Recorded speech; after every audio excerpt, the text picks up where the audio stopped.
And now welcome back to J&S Outdoors. So, Oscar Outdoors tagged me in the 5 wild camping tips. Now, I'm no expert wild camper. You know, I like some of these channels out here that go to the peaks, go to the mountains, go all over the place to wild camp. I go to my local wood. I go to my local fields. I wild camp. I'd love to get out there and go to the Peak District and Wales and all over, and you know, Scotland to wild camp. I'd love it, but it's time consuming. But my 5 tips, now these are off the top of my head. I haven't sat there and Googled tips or thought about tips. I just thought I'm going to come up, I'm going to do the video, they're going to come straight off the top of my head and roll them out. So tip 1. Now, tip 1 for me, for wild camping involves a lot of walking, or can involve a lot of walking, is footwear. To me, the most important thing about hiking, wild camping, is your feet. Your feet carry you everywhere. Your feet get you into camp, they get you out of camp, you know. So the health of your feet is very important. So for me, when I choose boots, I don't order them online.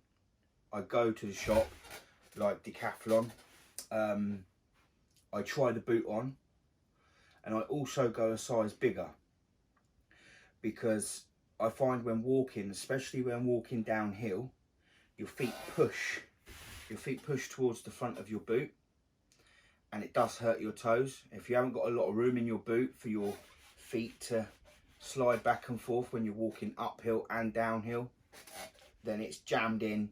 Your toes going to squash right up to the front of your boot, and it does hurt your toes. I learnt that many years ago, which is why I always buy a size bigger. That's just my tip. That's not me saying that's how you have to do it, that's how you should do it, that's the proper way to do it. That's my personal opinion, that's my personal tip.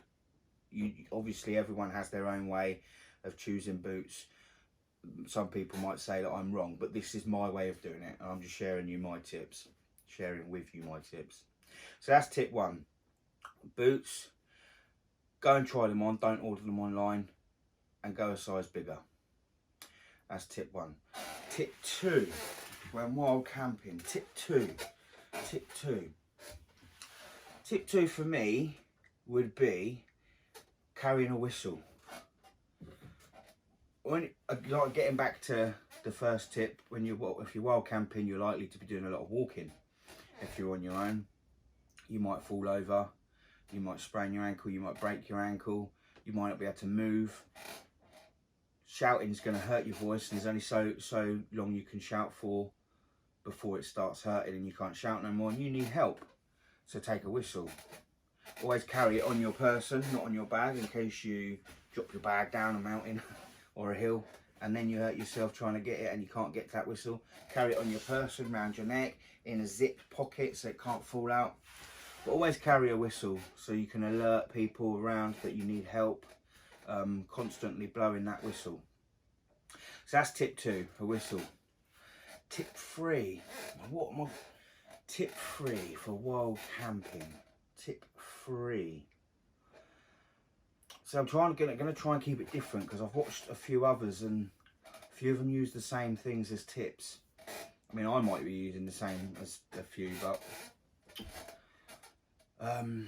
tip 3. Tip 3 for me, I can't even say travel light because I don't travel light. Tip 3. So I've done boots, I've done a whistle.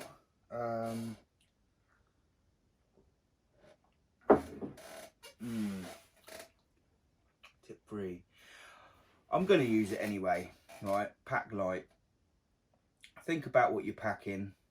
Plan what you're packing. Write a list of what you want to pack. Tick it off. There's so many times that I've gone camping and forgotten something as small as a spoon to eat my dinner with. Just small things like that, but it really pees you off, because without that spoon I can't eat my dinner. You know, so I've had to if I'm in a woodland, if I've got access to a bit of wood, I carve myself a spoon quickly, or I've got to make something out of whatever I've got to eat my food with, or borrow it from whoever I'm with if I'm with someone, which is bad. So yeah, your gear that you're packing, make a note, pack it, tick it off, double check it, make sure it's all there, and pack light. Don't overpack, don't think.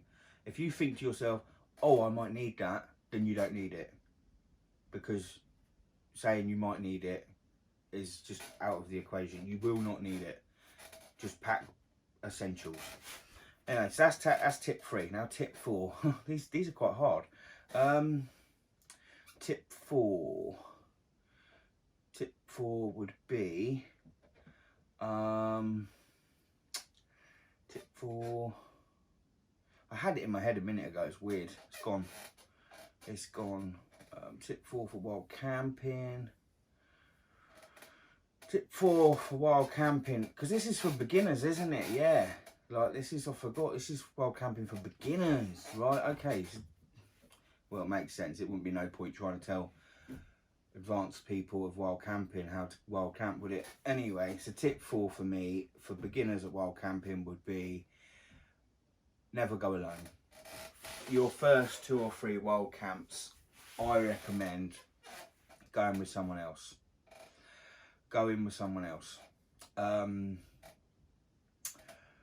Because it sort of just helps you get used to what you're doing, you know. With somebody else there, it makes you feel a lot more safe, secure.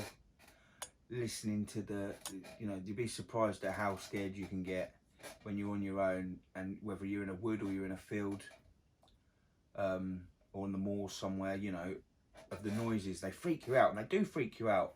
You know, you'll be laying there at night and you'll hear something and you're on your own, and it does freak you out.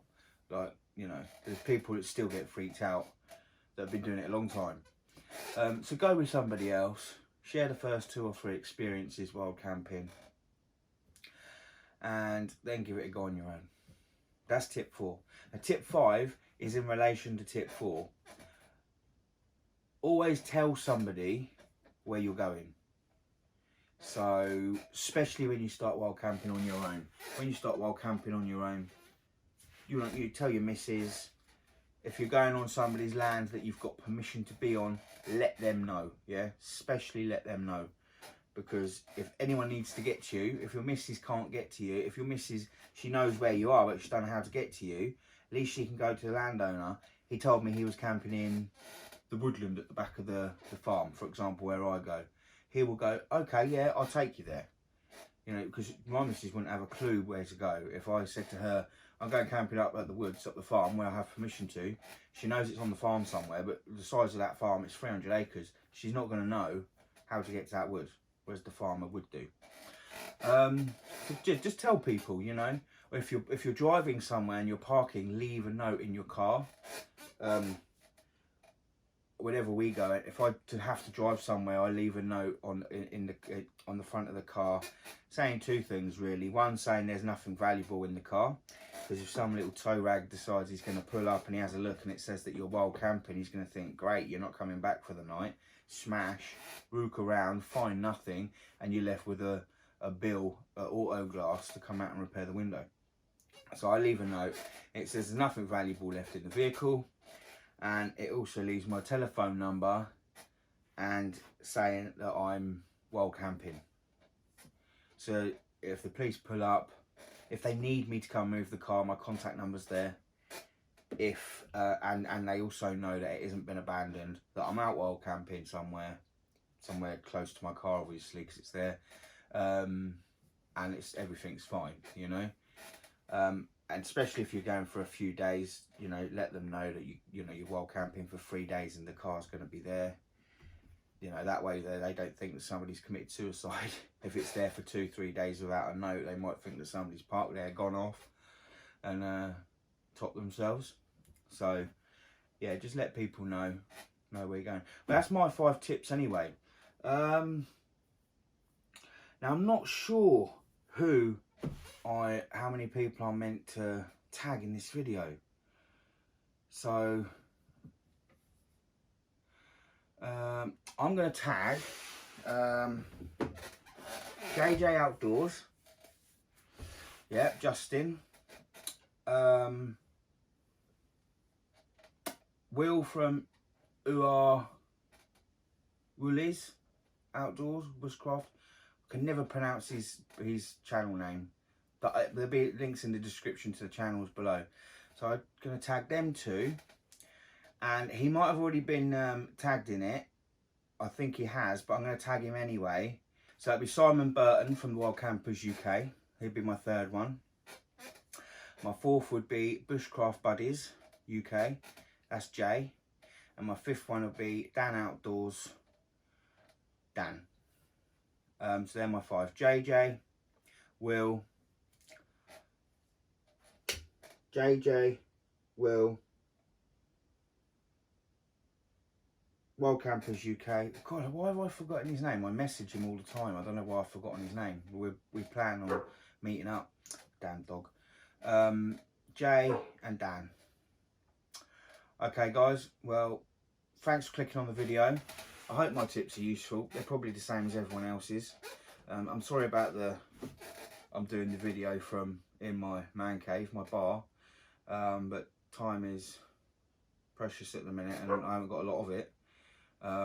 So yeah, anyway, if you haven't subscribed, subscribe to my channel. Help me hit that 500 subscriber mark. Sorry about the dog. Help me hit that 500 subscriber mark for the giveaway. It'll be a good giveaway because 500 subscribers is a big milestone for me. So I want to hit it, and I want to get this Novice Wild Camper as well. I'm on a race with him to hit 500 subscribers. So help me beat him. And do you know what? I want to tag him in this anyway. I'm going to tag 6. You know, why not? Tag 6. I'm going to tag him as well in this. I'll leave all the descriptions to the channels below. Subscribe, like, comment. Help me hit that 500 subscriber mark. It'll be a good giveaway. Ta-da. Stay safe.